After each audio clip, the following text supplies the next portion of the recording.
Udhëtojmë drejt jugperëndimit të Shqipërisë, drejt qytetit të Fierit. Fieri, një nga qendrat urbane më të mëdha të Shqipërisë. Shtrihet në ulësirën jugperëndimore të vendit. Me një sipërfaqe prej 720 hektar dhe me lartësi mesatare 20 metra mbi nivelin e detit, vetëm 18 kilometra larg detit Adriatik. Origjina e emrit është e diskutueshme edhe sot. Mendohet se emri Fier rrjedh nga fjala italiane fiera, që do të thotë panair. Ishin tregtarët venedikas në shekullin e 14 që e pagzuan me këtë emër qytetin. Qyteti u themelua në vitin 1864 nga Kahraman Pasha, guvernatori lokal. Ai punsoi disa arkitekt francez të projektonin qendrën e re tregtare dhe artizanale të qytetit. Kështu lindi Fieri.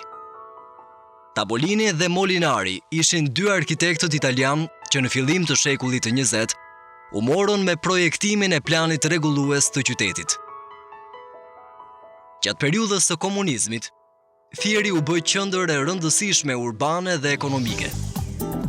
Sot, është qendra ekonomike më e rëndësishme e Shqipërisë pas Tiranës.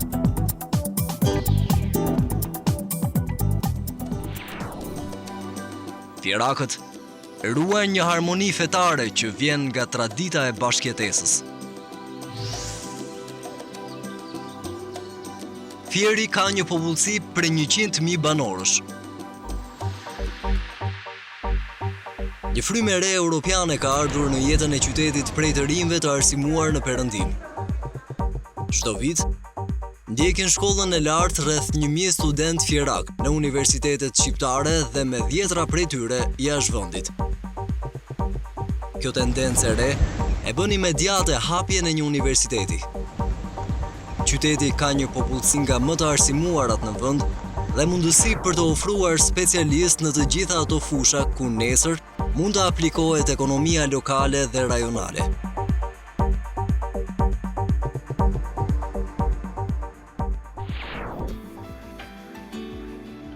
Rajoni i ka jo vetëm asetet, por edhe mundësit për të qenë qendër e rëndësishme e turizmit arkeologjik, bregdetar dhe agrobiznesit.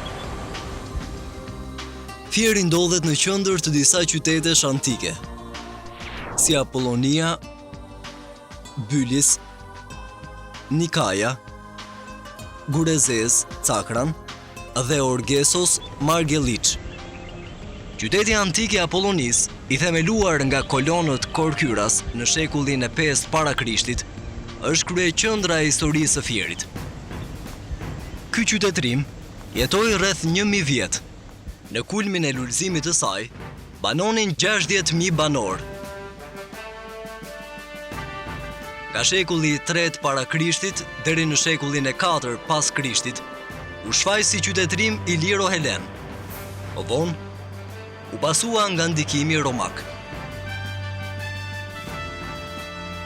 Apollonia njihet dhe si vendodhja e një prej shkollave më të njohura të kohës.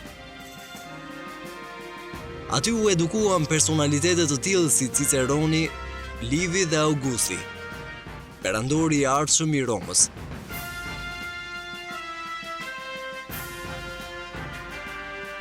Ky qytetërim i lashtë është zbuluar vetëm pjesërisht. Dëshmi e kësaj janë gërmimet e shumta. Vitet e fundit kanë qenë qendër kërkimesh arkeologjike, fryt e një bashkëpunimi shqiptaro-francez. Rreth 50.000 vizitorë në vit shijojnë madhështinë e Apollonisë. Mundësia e një turizmi të brendshëm dhe fluksi i vizitorëve të huaj të interesit arkeologjik po rritet.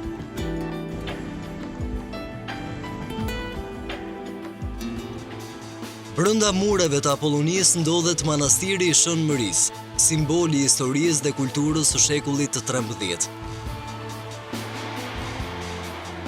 Në ambientet e këtij manastiri janë vendosur statuja të zbuluara në Apolloni dhe e kanë kthyer në një muze mjaft të vizitueshëm.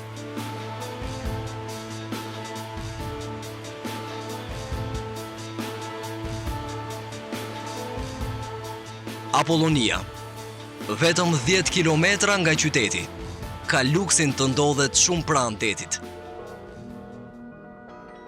Shumë afër qytetit të Fierit ndodhet kisha dhe manastiri i Ardenicës, një nga më të rëndësishmit e perandorisë bizantine. Ky manastir dëshmon për zhvillimin e kulturave por dhe bashkëjetesës fetare, nëpërmjet mbivendosjes së objekteve të kultit në të njëjtin vend, sipas periudhave historike.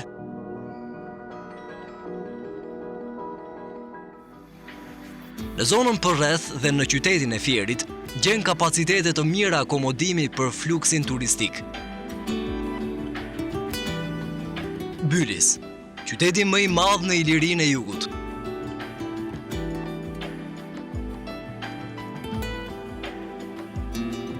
Qyteti antik i Bylisit u themelua në shekullin e 4 para erës sonë. Me një sipërfaqe prej rreth 30 hektarësh, jetonin 10.000 banor. Që nga lindja e deri në rënien e tij, qyteti ka kaluar në disa etapa. Sipas Stefan Bizantinit, themeluesi i Bylisit ka qenë Neptolemi, biri i Akilit. Për pak kohë qyteti ka qenë në pushtetin e Pirros së Epirit, dhe më vonë të djalit të tij, Aleksandrit. Gjatë shekullit të 5, u ndërtuan shumë kisha. Deri tani janë zbuluar 5 të tilla. Kështu Bylisi është një nga qytetet me trashëgimin më të pasur në monumentet paleo-kristiane.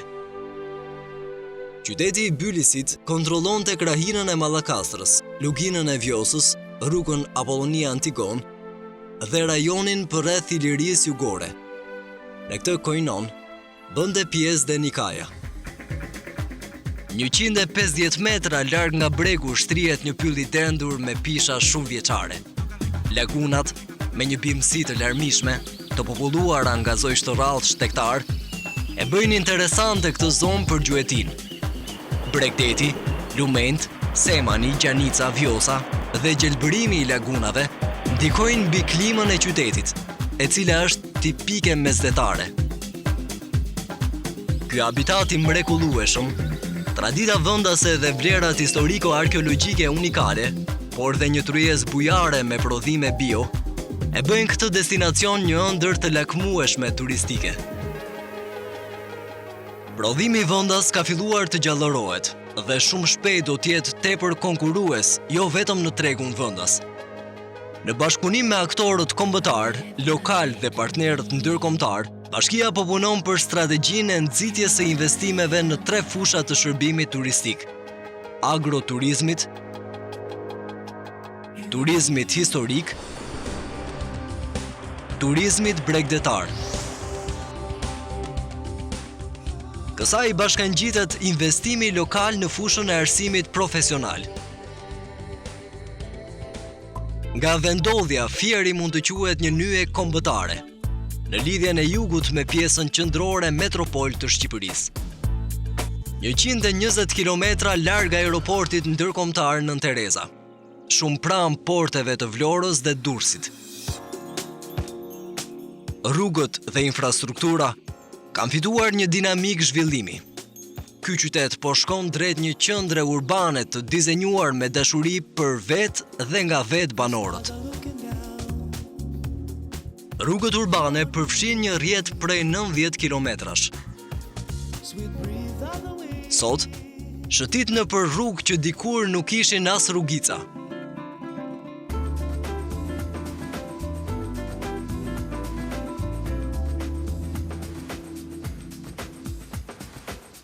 Qyteti pret të dekorohet edhe nga statujat që vijnë nga tradita e hershme, nga Apollonia e lashtë. Fieri ka një sipërfaqe prej 94.100 m2 gjelbrim. Është kënaqësi të jesh natën në Fier. I lodhur nga një ditë e ngarkuar pune, krijon mundësinë e argëtimit,